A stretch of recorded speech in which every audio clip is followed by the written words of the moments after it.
Guys, watch this video. This is the beautiful video you see on the internet today.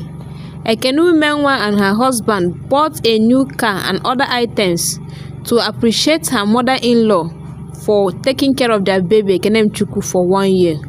Wow, congratulations to her. Hey, ọchịchị agba m n'anya. Hey, ọchịchị gbakwa m n'anya. Thank you for 1 year. Okay.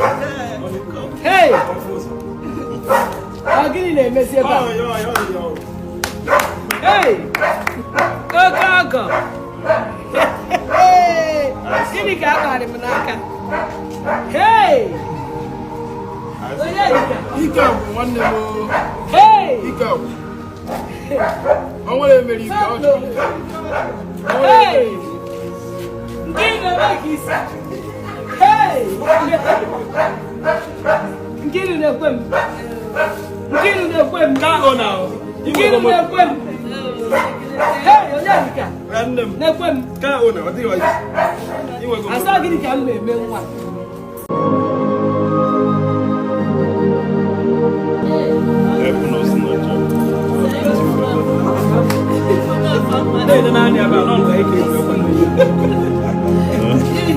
Helping us nurture our beautiful daughter this week. Up to she's even 1 today, and you're still helping us. Thank you.